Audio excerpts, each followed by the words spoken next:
한 쇼핑몰에서 밥을 먹던 한국인이 갑작스런 총소리를 듣고 급히 도망칩니다. 원본 영상 시청해 보시죠.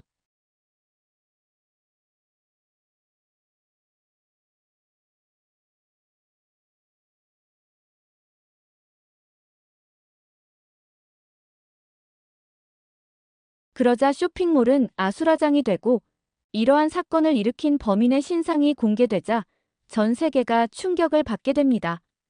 이러한 끔찍한 사건은 이곳에서만 일어난 게 아닌데요. 최근 한국과 비교되는 이 나라의 인식은 점차 안 좋아지기 시작하고 그동안 중국에 가려졌던 사건들마저 수면 위로 드러나게 됩니다. 도대체 어떠한 사건들이 있었던 걸까요? 안녕하세요. 제 이름은 희매입니다. 동경대학교 국제관계학과 학생이에요. 저는 세계 문화와 각국의 특색 있는 시민의식에 관심이 많아요. 그래서 이번 학기에 세계 문화와 시민의식 강의를 수강하게 되었답니다. 오늘은 특별히 기대되는 주제라서 더욱 설렘이 가득했죠. 교수님이 강의실에 들어오시자 학생들의 작은 웅성거림이 잦아들었어요. 교수님은 이번 학기 초부터 줄곧 세계 각국의 문화와 시민의식에 대해 흥미진진한 강의를 해주고 계셨거든요. 여러분, 오늘은 특별한 주제로 강의를 시작하겠습니다. 교수님은 프로젝터를 켜시며 말씀하셨어요. 스크린에는 세계 각국의 관광객 행동 분석과 문화 충돌이라는 제목이 떴죠. 최근 국제 여행이 활발해지면서 각국 관광객들의 행동과 시민의식이 중요한 화두가 되고 있습니다. 특히 SNS가 발달한 요즘에는 해외 여행객들의 문제적 행동이나 무례한 모습들이 실시간으로 전 세계에 공유되고 있죠. 한 번의 부적절한 행동이 순식간에 국제적인 논란으로 번지는 경우도 많습니다. 때로는 한 관광객의 행동이 그 나라 전체의 이미지에 큰 영향을 미치기도 하죠. 이런 상황에서 세계 각국의 관광객들이 보여주는 시민의식과 그들의 행동 양식에 대해 자세히 알아보는 것은 매우 중요한 일이 되었습니다. 오늘은 이 주제에 대해 깊이 있게 다뤄보도록 하겠습니다. 강의실 안은 순식간에 긴장감이 감돌았어요. 평소 교수님의 강의는 단순한 이론 설명이 아닌 현실적인 사례들을 바탕으로 진행되곤 했거든요. 먼저 세계적으로 시민의식이 문제가 되고 있는 나라들의 사례를 살펴보겠습니다. 특히 오늘은 관광객들의 행동을 중심으로 이야기를 나눠볼 텐데요. 여러분들도 뉴스나 소셜미디어를 통해 자주 접하셨겠지만 가장 대표적인 사례로 중국을 들 수 있습니다. 최근 몇 년간 중국 관광객들의 행동이 세계 각지에서 문제가 되고 있죠. 저는 열심히 노트북으로 필기를 하면서도 고개를 끄덕였어요. 실제로 SNS에서 중국 관광객들의 문제적 행동들을 다룬 게시물들을 자주 보았거든요. 교실 안에 다른 학생들도 심각한 표정으로 교수님의 설명에 귀를 기울이고 있었어요. 특히 저 뒤쪽에 앉아있는 중국 교환학생들의 표정이 조금 굳어진 것이 보였죠. 하지만 오늘은 단순히 문제적 행동을 지적하는 것이 아니라 왜 이런 현상이 발생하게 되었는지 그리고 이것이 세계 문화에 어떤 영향을 미치는지 함께 생각해보는 시간을 가져보려고 합니다. 교수님은 프레젠테이션 화면을 다음 장으로 넘기셨어요. 화면에는 1960년대 중국의 거리 풍경이 담긴 흑백 사진이 보였죠. 중국은 왜 이런 문제를 겪게 됐을까요? 교수님은 학생들을 둘러보며 물으셨어요. 몇몇 학생들이 조심스럽게 손을 들었지만 확신에 찬 답변은 없었어요. 이것은 단순히 현대의 문제가 아닙니다. 우리는 역사적 맥락에서 이 현상을 이해할 필요가 있어요. 교수님은 중국의 문화 대혁명 시기로 거슬러 올라가 자세한 설명을 시작하셨어요. 1966년부터 1976년까지 이어진 문화 대혁명은 중국 사회를 근본적으로 바꾸어 놓았습니다. 마오쩌둥은 구사상, 구문화, 구풍속, 구습관을 타파한다는 명목으로 홍위병들을 동원했죠.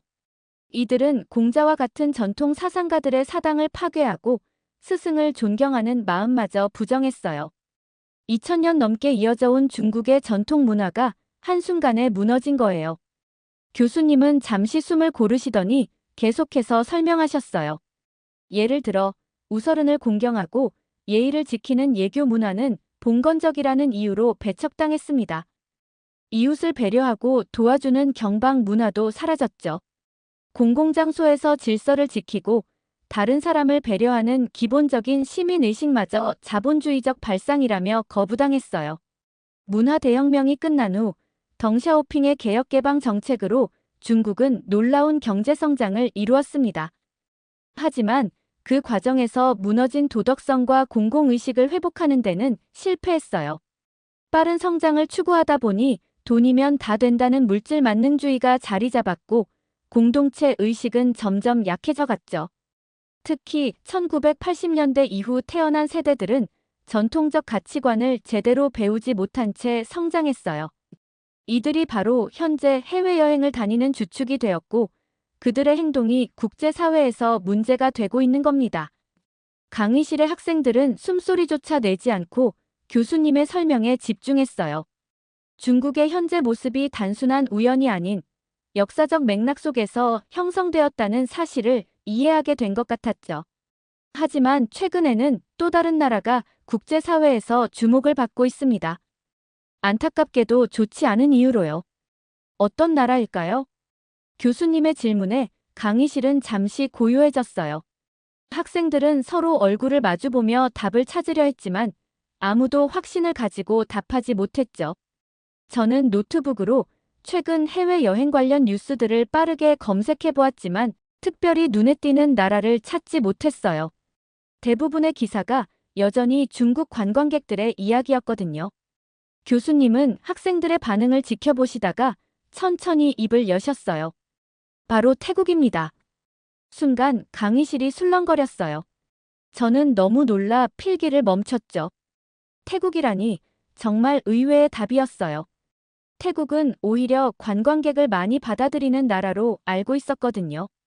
옆자리의 친구도 놀란 표정으로 저를 쳐다보았어요. 태국이요? 관광으로 유명한 그 태국 말씀이신가요? 교수님은 고개를 끄덕이셨죠. 네, 맞습니다. 세계적인 관광대국 태국이 최근 국제사회에서 새로운 문제를 일으키고 있어요. 이것은 우리에게 많은 것을 시사합니다. 사실 태국의 문제는 오래전부터 있었습니다. 다만 중국이라는 거대한 그림자에 가려져 있었을 뿐이죠.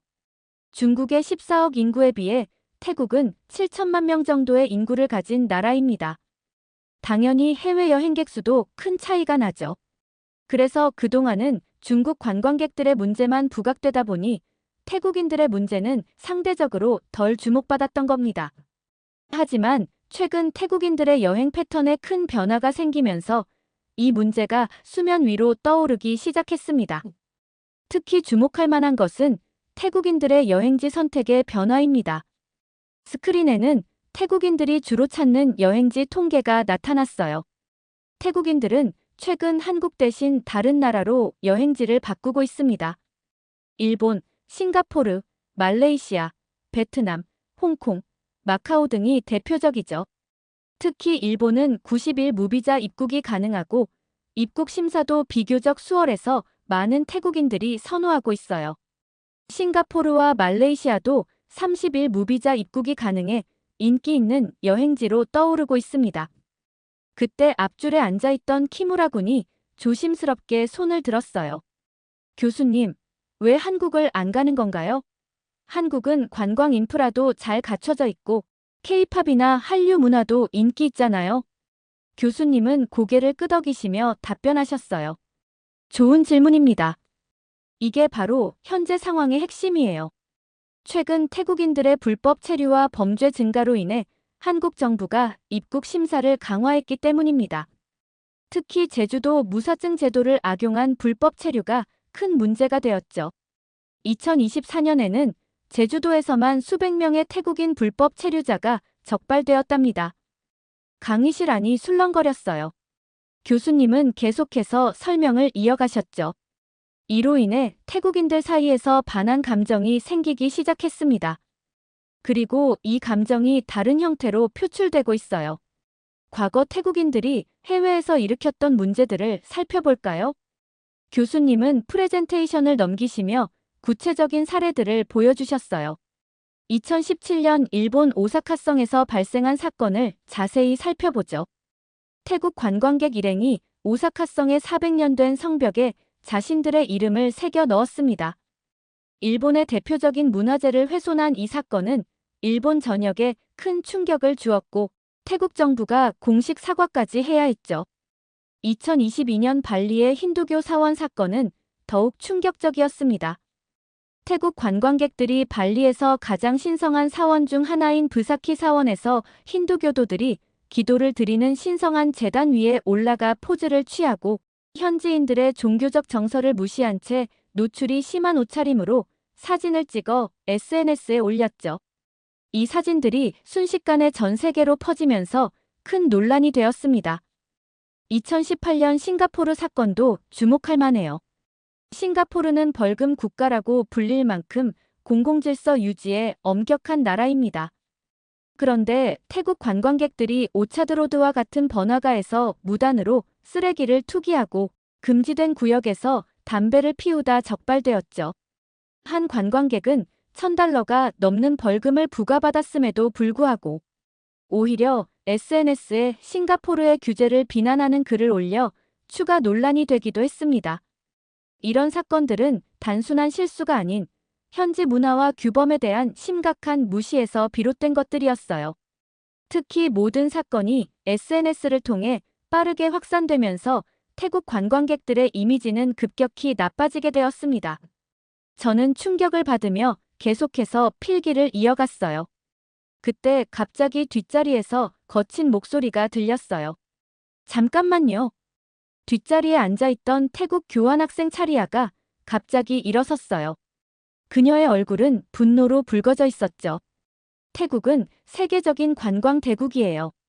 우리나라는 해외에서도 환영받는 나라라고요. 한국에 못 가면 어때요? 일본이나 싱가포르 같은 더 좋은 나라들이 많은데요.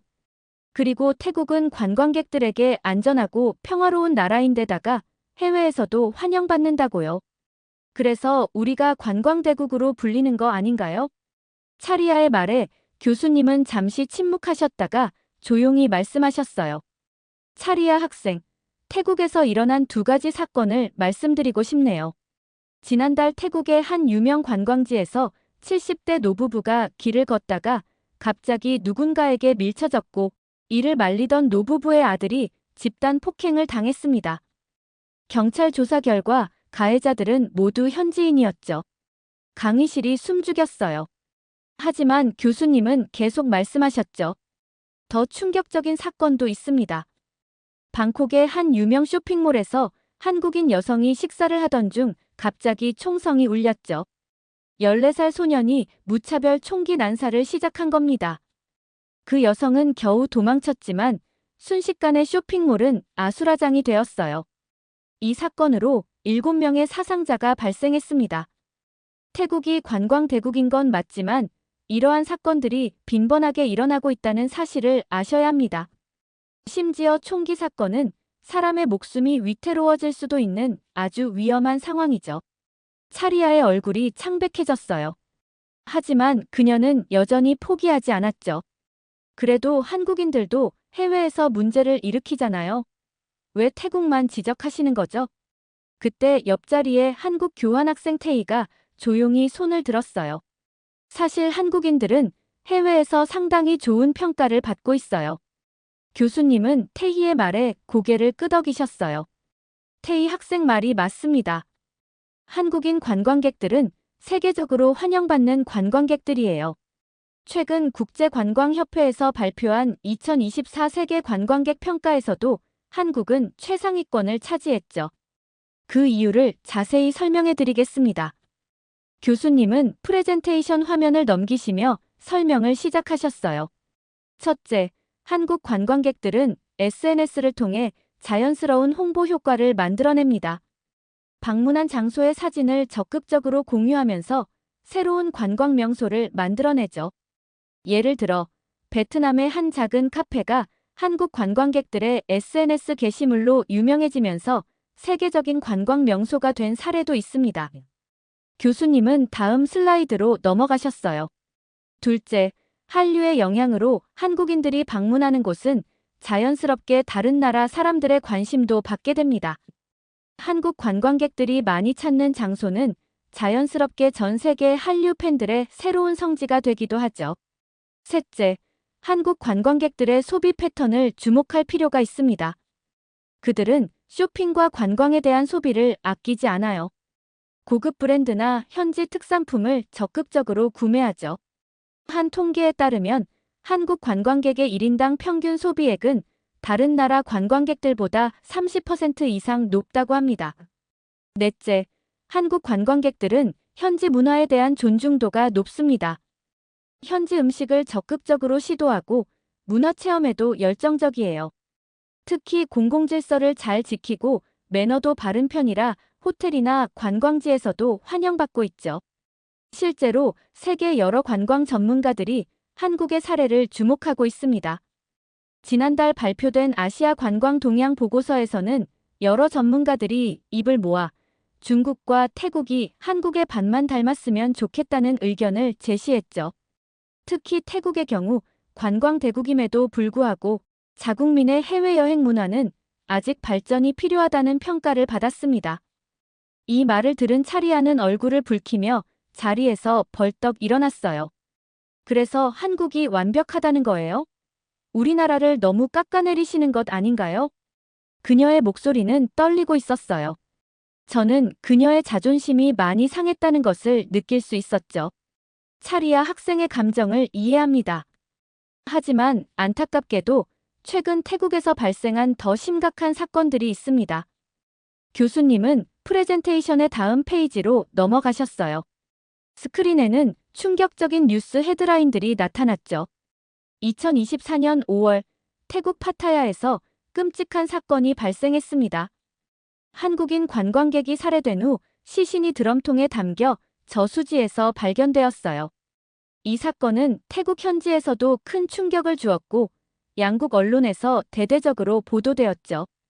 강의실 안은 숨소리조차 들리지 않을 만큼 조용해졌어요. 교수님은 계속해서 설명하셨죠.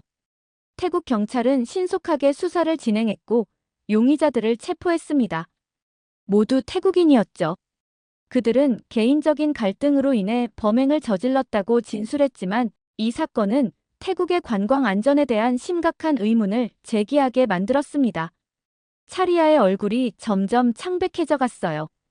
하지만 교수님의 설명은 계속되었죠. 그리고 2024년 7월 방콕의 한 고급 호텔에서 더 충격적인 사건이 발생했습니다.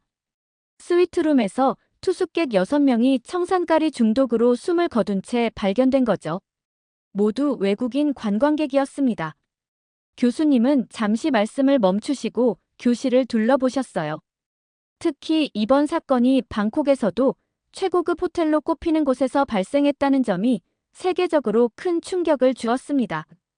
5성급 특급 호텔에서도 이런 끔찍한 사건이 일어날 수 있다는 사실에 국제사회는 경악을 금치 못했죠. 이는 단순한 살인 사건을 넘어서 태국의 관광 안전에 대한 근본적인 의문을 제기하게 만든 사건이 되었습니다. 교수님은 프레젠테이션을 끄고 교실의 불을 밝히셨어요. 그리고 조용히 질문을 던지셨죠. 여러분, 왜 태국인들이 이런 문제를 일으키는지 아시나요? 이 질문에 강의실은 깊은 침묵이 흘렀어요. 모든 학생들의 시선이 교수님을 향했고 특히 차리아는 고개를 숙인 채 아무 말도 하지 못했죠. 교수님은 학생들의 표정을 하나하나 살펴보시더니 태국의 문화적 배경과 사회적 특성을 설명하시기 시작했어요. 태국은 전통적으로 관광업이 발달한 나라입니다. 1960년대부터 관광산업을 국가 주요 산업으로 육성해왔죠. 하지만 관광객을 맞이하는 것과 관광객이 되는 것은 전혀 다른 문제입니다. 교수님은 칠판에 몇 가지 키워드를 적으시며 계속 설명하셨어요. 태국은 해외여행에 대한 교육과 문화적 이해가 부족한 것이 현실이에요. 대부분의 태국 관광객들은 패키지 여행을 선호하고 현지 문화나 규범에 대한 사전 지식이 부족한 경우가 많죠. 특히 주목할 점은 태국의 교육 시스템에서 글로벌 시민의식에 대한 교육이 상대적으로 미흡하다는 거예요. 예를 들어 태국 관광객들이 해외에서 보이는 행동 패턴을 분석해보면 현지 문화에 대한 이해도가 매우 낮다는 것을 알 수 있습니다. 특히 종교시설이나 역사 유적지에서의 예절, 공공장소에서의 행동 규범 등에 대한 인식이 부족해요. 그때 차리아가 다시 자리에서 벌떡 일어났어요. 그녀의 목소리는 분노로 떨리고 있었죠. 저희를 중국인들과 비교하지 마세요. 전혀 다른 문제라고요. 교수님은 차리아의 반응에 잠시 침묵하셨어요. 그리고 천천히 하지만 확실한 어조로 충격적인 말씀을 하셨죠. 최근 국제관광객 평판 조사에서 태국이 중국과 비슷한 수준으로 평가되고 있다는 사실을 아시나요? 일부 관광지에서는 태국을 작은 중국이라고 부르기도 합니다. 특히 유럽의 주요 관광지들에서는 태국 관광객들의 행동이 과거 중국 관광객들의 모습과 매우 유사하다고 지적하고 있어요. 이 말을 들은 차리아의 얼굴이 창백해졌어요. 교실 안에 무거운 침묵이 이어지던 그때 갑자기 차리아가 격앙된 목소리로 외쳤어요. 이건 전부 한국 때문이에요. 한국이 우리나라 사람들의 입국을 막으니까 다들 화가 나서 이러는 거라고요. 우리도 한국처럼 선진국이 되고 싶었는데 우리를 무시하고 거부하고 그래서 다들 분노를 표출하는 거예요. 차리아의 목소리는 점점 더 커졌고 감정도 격해져 갔어요. 그녀의 얼굴은 눈물로 범벅이 되어 있었죠. 우리나라도 열심히 발전하려고 노력했어요. 관광 산업을 키우고 경제도 성장시키려고 했는데 한국은 우리를 무시하고 입국도 못하게 하잖아요. 이게 얼마나 모욕적인 일인지 아세요? 교실 안의 모든 사람들이 숨죽인 채 그녀를 바라보고 있었어요. 태희는 무언가 말하려다가 입을 다물었고 다른 학생들도 어찌할 바를 모르는 듯했죠. 다른 나라들은 우리를 환영해요. 일본은 90일이나 무비자로 있을 수 있게 해주고 싱가포르나 말레이시아도 우리를 받아주는데 왜 한국만 우리를 이렇게 대하는 거죠? 차리아의 목소리가 흐느낌으로 바뀌었어요. 그래서 우리 국민들이 화가 난 거예요. 다들 한국에 가고 싶었는데 마음대로 못 가니까 그 분노를 다른 곳에서 표출하게 된 거라고요. 교실 안이 순식간에 얼어붙었어요. 차리아의 감정적인 폭발에 아무도 말을 걸지 못했죠. 교수님은 깊은 한숨을 내쉬시더니 조심스럽게 입을 여셨어요. 이런 식의 감정적인 대응이 바로 문제의 핵심입니다. 한 나라의 정당한 입국 심사 강화 조치에 대해 다른 나라에서 불특정 다수를 향한 보복성 행동을 하는 것은 결코 바람직하지 않습니다. 이는 오히려 태국의 이미지를 더욱 실추시키는 결과를 낳고 있어요. 교수님은 부드러운 어조로 계속 말씀하셨어요. 입국 심사 강화는 불법 체류자 증가와 같은 객관적인 데이터를 바탕으로 한 조치입니다. 이것을 감정적으로 받아들이고 다른 나라에서 부적절한 행동을 하는 것은 문제 해결에 전혀 도움이 되지 않아요. 하지만 차리아는 더 이상 들으려 하지 않았어요. 갑자기 그녀는 책상 위의 물건들을 거칠게 가방에 쓸어 담았어요. 더 이상 듣고 싶지 않아요. 우리나라를 모욕하지 마세요. 그녀는 책을 챙겨 강의실을 뛰쳐나갔어요. 문이 쾅 하고 닫히는 소리가 강의실 안에 울렸죠. 그녀가 떠난 후 강의실에는 무거운 정적만이 남았어요. 교수님은 잠시 침묵하시다가 마지막 말씀을 이어가셨어요. 오늘 우리는 아주 중요한 현상을 목격했습니다. 한 나라의 관광 문화는 단순히 여행객의 문제만이 아닙니다. 그 나라의 교육, 문화, 시민의식, 그리고 국민성까지 모두 연결되어 있죠. 교수님은 마지막 슬라이드를 보여주셨어요. 여러분, 우리는 세계화 시대에 살고 있습니다. 한 나라의 시민이 해외에서 보여주는 행동은 그 나라 전체의 이미지가 됩니다. 오늘 배운 내용을 통해 우리 모두가 세계 시민으로서의 책임감을 되새겼으면 합니다. 강의가 끝나고 교실을 나오면서 저는 깊은 생각에 잠겼어요. 차리아의 분노 뒤에 숨겨진 상처, 그리고 한 나라의 관광객 평판이 어떻게 국가의 품격으로 이어지는지 오늘 강의는 제게 깊은 인상을 남겼어요. 우리는 모두 다른 나라의 문화를 존중하고 이해하려 노력해야 해요. 그것이 진정한 세계 시민의 모습이라는 걸 오늘 강의를 통해 다시 한번 깨달았답니다. 이렇게 태국 여행객들이 세계적으로 저지른 사건을 다룬 사연 어떻게 들으셨나요? 해외에서 다양한 사고들을 일으키고 심지어는 태국 내에서 사람의 목숨을 빼앗아가는 사건도 있다는 사실에 충격을 받게 되었는데요. 여러분들의 의견은 어떠신가요? 다양한 의견을 댓글을 통해 공유해주세요. 긴 영상 시청해주셔서 감사드리고 영상 재미있으셨다면 구독과 좋아요 부탁드립니다. 중국의 가장 유명한 여배우가 갑자기 사라졌습니다. 그녀는 각종 루머에 휩싸이고 그녀가 사라진 이유에 대한 다양한 소문들이 돌기 시작했죠. 그러던 어느 날 충격적인 소식이 뉴스에 보도됩니다. 도대체 중국 여배우는 어떻게 된 것이고 뉴스에 보도된 사건은 무엇일까요? 안녕하세요.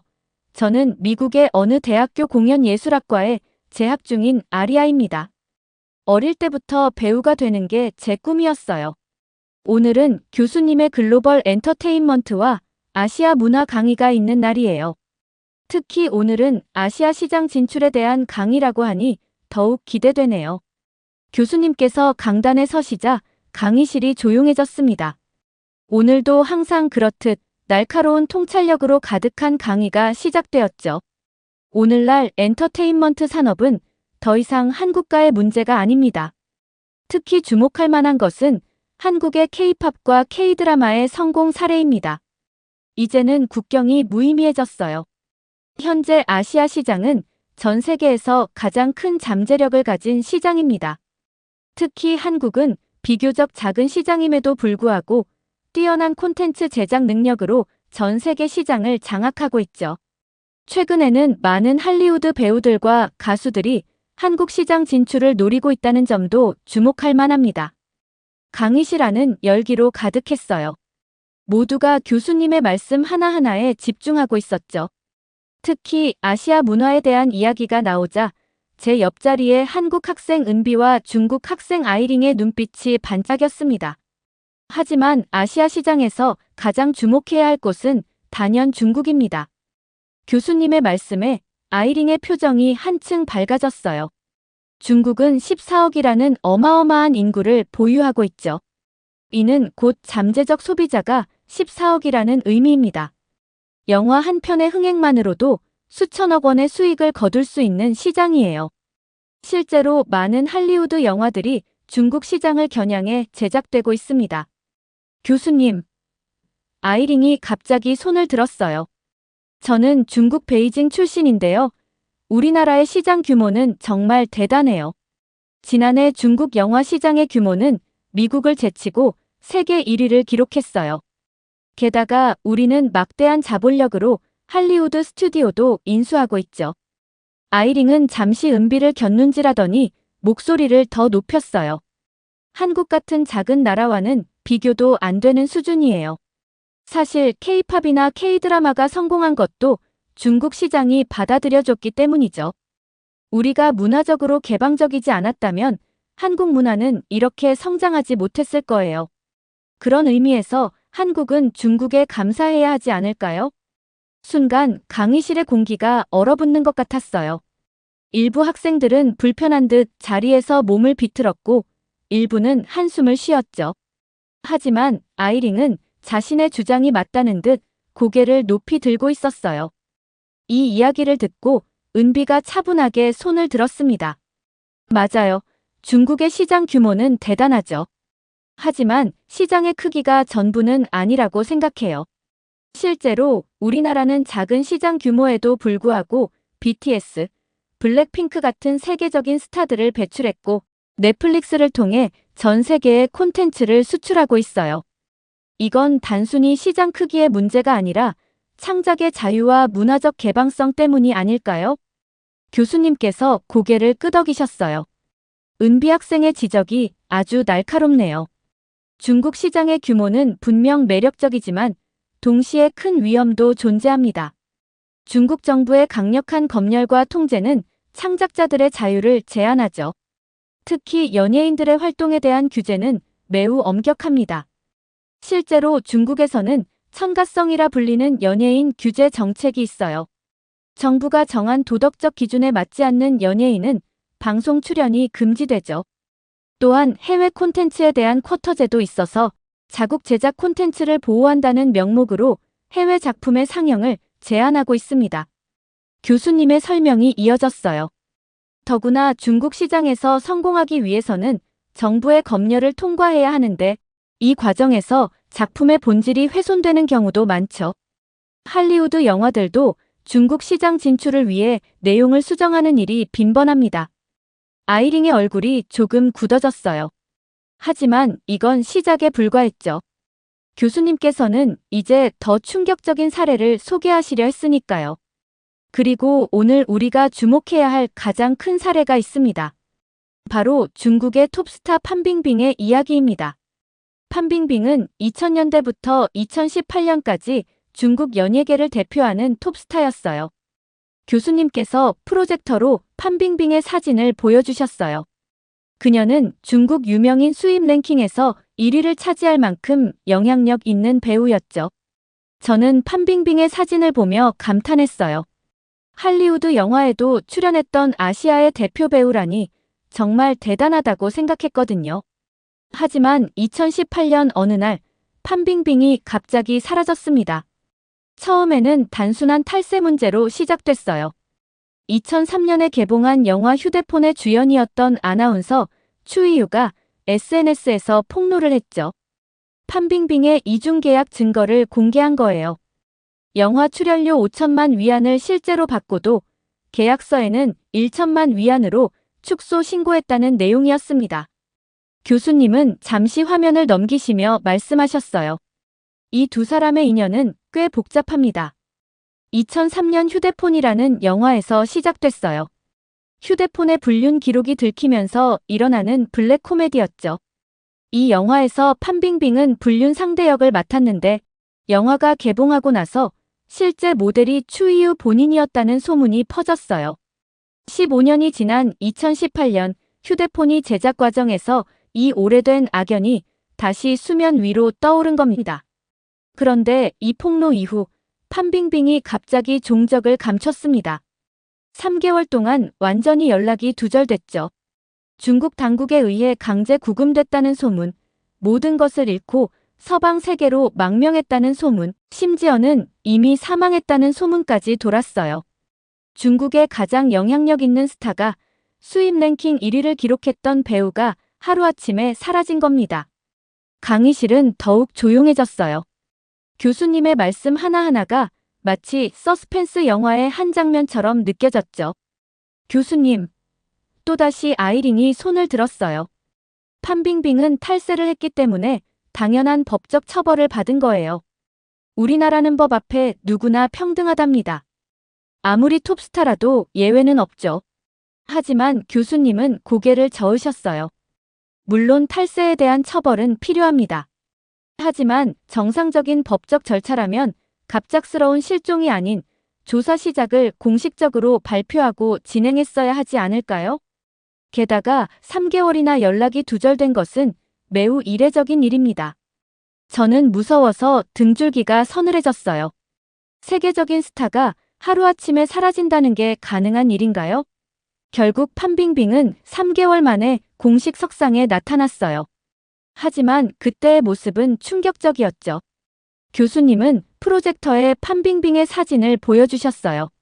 한때 중국을 대표하는 톱스타였던 그녀는 마치 다른 사람처럼 보였습니다. 화장기 하나 없는 얼굴로 고개를 깊이 숙인 채 사과문을 읽었어요. 죄송합니다. 당과 정부의 관용에 감사드립니다. 목소리는 떨렸고 한때 자신감 넘치던 그녀의 모습은 찾아볼 수 없었죠. 8억 8천만 위안, 한국 돈으로 약 1,600억 원에 달하는 벌금을 납부했습니다. 여기에는 미납한 세금과 벌금이 포함됐죠. 하지만 더 무서운 건 돈이 아니었어요. 그녀의 눈빛에서 보이는 두려움, 그리고 그 뒤에 감춰진 더 큰 진실이었습니다. 하지만 이 사건은 단순한 탈세 문제가 아닌 더 큰 정치적 스캔들의 시작이었죠. 교수님의 말씀에 아이링의 얼굴이 점점 굳어갔어요. 그리고 저는 배우가 되고 싶어 하는 학생으로서 연예인의 영향력이 이렇게 위험할 수도 있다는 사실에 충격을 받았습니다. 이제부터가 이 사건의 본질입니다. 교수님은 더욱 진지한 표정으로 말씀을 이어가셨어요. 판빙빙 사건이 단순한 탈세 문제로 끝났다면 좋았겠죠. 하지만 중국의 유명 부동산 재벌이자 현재 미국의 망명 중인 거원구이가 충격적인 폭로를 했습니다. 그는 중국 고위 간부들의 비리를 폭로하는 것으로 유명한 인물인데 판빙빙의 실종이 단순 탈세가 아닌 왕치산 부주석과의 스캔들 때문이라고 주장했어요. 순간 아이린이 또다시 자리에서 일어났어요.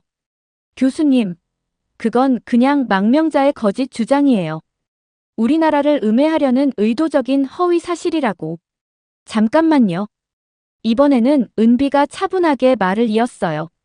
아이린 씨, 당신은 왜 모든 비판적 의견을 다 거짓이라고 하시는 거죠? 실제로 많은 언론에서 보도된 내용들이잖아요. 게다가 한 사람이 아무런 설명 없이 3개월간 실종됐다는 게 말이 되나요?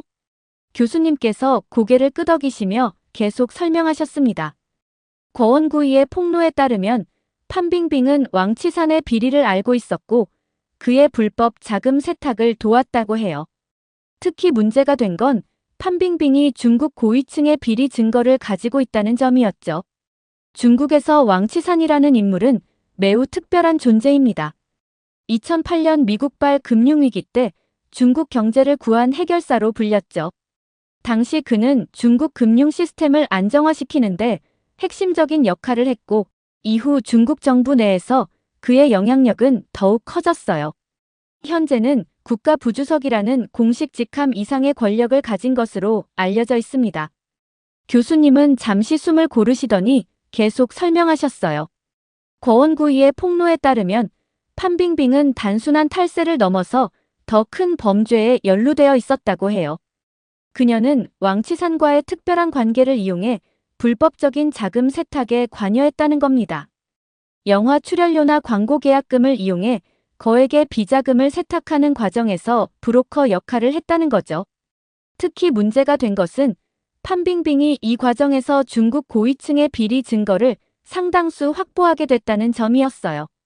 그녀의 휴대폰과 개인 컴퓨터에는 왕치산을 비롯한 중국 고위 관료들의 민감한 정보가 있었다고 합니다. 이것이 바로 그녀가 갑자기 실종된 진짜 이유라는 게 거원구이의 주장이었죠. 저는 숨이 막힐 것 같았어요. 한 배우의 이야기가 이렇게 거대한 정치 스캔들과 연결될 수 있다니. 여기서 주목할 점은 추이유의 폭로가 어떤 연쇄 반응을 일으켰는지입니다. 교수님은 화면을 넘기시며 설명하셨어요. 처음에는 단순한 탈세 폭로로 시작됐지만 이 사건이 커지면서 판빙빙의 모든 금융 거래가 조사 대상이 될 위기에 처했죠. 거원구이의 주장에 따르면 이 조사 과정에서 판빙빙과 왕치산의 비밀스러운 금융 거래가 드러날 수 있었다고 해요. 특히 그녀가 브로커 역할을 했던 수십억 달러의 자금 세탁 증거들이 모두 밝혀질 수 있는 상황이었죠. 교수님은 목소리를 낮추며 계속하셨어요.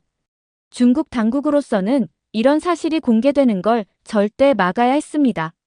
국가 부주석의 비리가 드러난다는 건 단순한 스캔들을 넘어 중국 공산당 전체의 위신을 무너뜨릴 수 있는 일이었으니까요. 그래서 그들은 서둘러 판빙빙을 실종시켰고 3개월 동안 그녀를 철저히 통제하면서 모든 증거를 없앴다는 겁니다. 더구나 판빙빙의 실종 기간 동안 그녀의 모든 통신기기와 개인 문서들이 철저히 수색됐다고 해요. 이는 단순히 탈세 증거를 찾기 위한 것이 아니라 왕치산과 관련된 모든 증거를 없애기 위한 것이었다는 거죠. 아이린이 이번에는 조금 더 격앙된 목소리로 일어섰어요. 이건 완전히 터무니없는 음모론이에요. 우리나라를 폄하하려는 의도적인 선동이죠. 왕치산 부주석님은 중국의 경제를 살린 영웅인데 이렇게 근거 없는 의혹을 제기하는 건 정말 잘못됐어요. 하지만 은비는 더욱 냉정하게 반박했습니다. 흥미로운 건 이런 의혹이 제기될 때마다 중국은 해명 대신 검열과 통제로 대응한다는 거예요. 실제로 중국 SNS에서는 판빙빙 관련 게시물이 전부 삭제됐고 그녀의 이름조차 검색이 금지됐다고 해요. 이게 정상적인 법적 처벌의 과정인가요? 교수님은 고개를 끄덕이시며 말씀하셨어요. 은비 학생의 지적이 날카롭네요. 중국의 연예인 통제는 매우 체계적입니다. 첨가성이라 불리는 연예인 규제 정책을 통해 정부가 정한 도덕적 기준에 맞지 않는 연예인은 방송 출연이 전면 금지되죠. 판빙빙의 실종은 이런 통제의 극단적인 예시라고 할 수 있습니다. 강의실은 무거운 침묵에 빠졌어요. 저는 미래의 배우로서 이런 이야기를 들으며 연예인의 영향력이 양날의 검이 될 수 있다는 것을 실감했습니다. 하지만 교수님의 다음 이야기는 이보다 더 충격적이었죠. 그리고 이 사건 이후 중국에서는 더 많은 의문의 실종과 사망 사건이 이어졌습니다. 판빙빙 사건이 있은 지 얼마 지나지 않아 하이난 항공의 왕젠 회장이 프랑스 출장 중 의문의 사고로 사망했습니다. 교수님의 말씀에 강의실의 공기가 더욱 무거워졌어요. 하이난 항공의 성장 과정은 매우 특이했어요.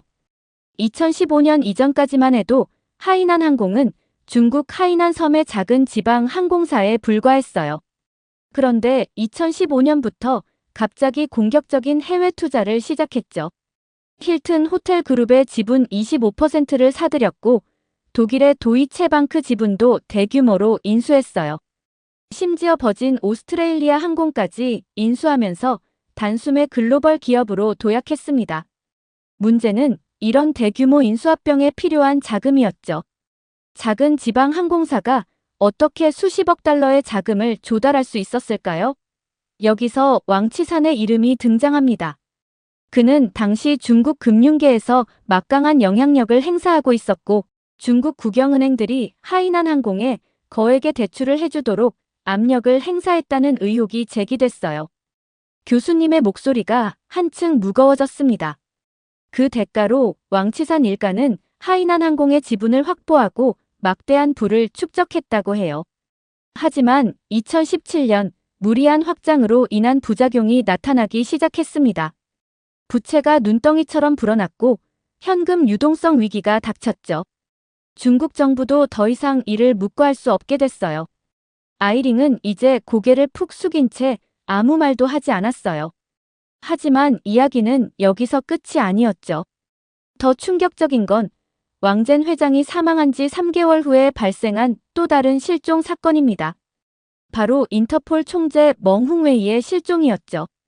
멍흥웨이는 당시 프랑스 리옹에 본부를 둔 인터폴의 총재였어요. 그는 중국으로 출장을 가겠다며 떠났다가 그대로 종적을 감췄습니다. 교수님의 설명에 모든 학생들이 충격을 받은 듯 했어요. 그의 아내는 남편과 연락이 두절되자 프랑스 경찰에 실종 신고를 했고 이 사건은 전 세계 언론의 주목을 받았죠. 그제서야 중국 당국이 발표를 했어요. 멍흥웨이가 뇌물수수 혐의로 조사를 받는 중이라고요. 교수님은 프로젝터에 멍흥웨이가 아내에게 보낸 마지막 메시지를 보여주셨어요. 기다려라. 이게 그가 아내에게 남긴 마지막 메시지였습니다. 국제형사경찰기구의 수장이 자국에서 이렇게 실종된다는 것이 과연 가능한 일일까요? 더 의문스러운 점은 인터폴 총재였던 멍흥웨이가 3개월 전 프랑스에서 발생한 왕젠 회장의 죽음에 대해 어떤 정보를 가지고 있었을지도 모른다는 겁니다. 프랑스에서 발생한 중국 기업인의 의문사를 조사할 수 있는 위치에 있었으니까요. 강의실은 이제 완전히 침묵에 빠졌어요. 아이링은 고개를 들지 못한 채 책상만 바라보고 있었고 다른 학생들은 충격받은 표정이었죠. 이런 연쇄적인 실종과 죽음은 우연일까요? 교수님은 반문적 의문을 던지셨어요. 판빙빙, 왕젠, 멍흥웨이. 이들의 실종과 죽음은 모두 왕치산이라는 인물과 연결되어 있다는 의혹이 제기됐습니다. 저는 가슴이 철렁했어요. 할리우드 영화에서나 볼 법한 음모론 같은 이야기가 실제로 일어난 사건이라니. 꿈꾸던 스타의 길이 이렇게 위험할 수도 있다는 사실이 무서웠죠. 그리고 이런 실종 사건들은 지금도 계속되고 있습니다. 최근 중국의 한 사례를 보여드리겠습니다. 특히 오래 있었던 할로윈 사건은 중국의 통제가 얼마나 심각한지 잘 보여주는 사례입니다. 교수님은 최근 뉴스 영상을 보여주셨어요. 화웨이의 3단 접이식 스마트폰 광고 촬영장에서 한 젊은이들이 포대를 쓰고 있었는데 이들이 카메라 세례를 받았죠. 그런데 여기서 주목할 점은 한 젊은이가 판빙빙으로 코스프레를 했다는 겁니다. 2018년 탈세 혐의와 성상납 루머로 실종됐던 그 배우를 말이죠. 강의실 전체가 숨죽였어요. 교수님은 계속해서 설명하셨습니다. 이 젊은이들은 할로윈을 맞아 거리로 나와 코스프레를 즐기려 했지만 결국 모두 체포되고 말았어요. 특히 충격적인 건 경찰이 시민들을 연행하면서 부르던 노래였죠. 차 마시러 가자는 노래였는데 이건 공안당국의 소환 조사를 뜻하는 은어입니다. 작년 상하이에서는 코로나 봉쇄 해제 후 쌓였던 불만과 풍자가 분출됐었죠. 하지만 올해는 달랐어요. 코스프레 자체가 금지됐고 주요 공원에는 경찰이 배치돼 인파를 통제했습니다. 이때 조용히 있던 은비가 손을 들었어요. 교수님, 그럼 시민들은 아무런 저항도 하지 않았나요? 교수님은 미소를 지으셨어요. 좋은 질문이네요. 시민들은 더욱 창의적인 방법으로 저항했습니다. 장소를 옮겨가며 게릴라식 코스프레를 진행했고 특히 주목할 만한 건 청년 실업 문제를 풍자하는 백지 시위 형태의 저항이었어요. 리커창 전 총리의 일주기와 맞물려 할로윈 계엄이라는 표현까지 등장했죠. 이제 아이링은 완전히 말문이 막힌 듯 했어요. 더 이상의 반박은 없었죠. 중국의 현실을 부정할 수 없었던 걸까요? 이처럼 중국에서는 단순한 할로윈 파티조차 정부의 통제 대상이 됩니다. 연예인들의 활동은 물론이고 일반 시민들의 일상적인 문화생활까지도 엄격한 감시와 통제 아래 있는 거죠. 이것이 바로 현대 중국의 모습입니다. 저는 이 모든 이야기를 들으며 생각에 잠겼어요. 제가 꿈꾸는 배우의 길, 그리고 아시아 시장 진출. 이 모든 것이 단순한 꿈과는 다른 현실적인 위험과 도전이 있다는 걸 깨달았죠. 그리고 판빙빙은 최근에 화웨이 광고에서 컴백했습니다. 교수님의 말씀에 모두가 놀란 눈으로 쳐다봤어요. 실종됐다가 돌아온 후 그녀는 오랫동안 공식 활동을 하지 않았죠.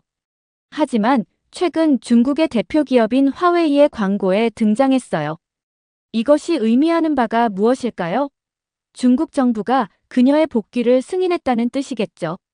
하지만 동시에 그녀가 더 이상 과거처럼 자유롭게 활동할 수 없다는 것을 의미하기도 합니다. 저는 마지막 슬라이드를 보며 깊은 생각에 잠겼어요. 톱스타였던 한 배우가 국가의 통제로 인해 완전히 다른 삶을 살게 된 이야기. 글로벌 스타를 꿈꾸는 제게는 큰 충격이었죠. 자, 이것으로 오늘 강의를 마치겠습니다. 여러분들은 아시아 시장, 특히 중국 시장의 양면성을 잘 기억하시기 바랍니다. 거대한 기회가 있는 만큼 그만큼의 위험도 존재한다는 것을요.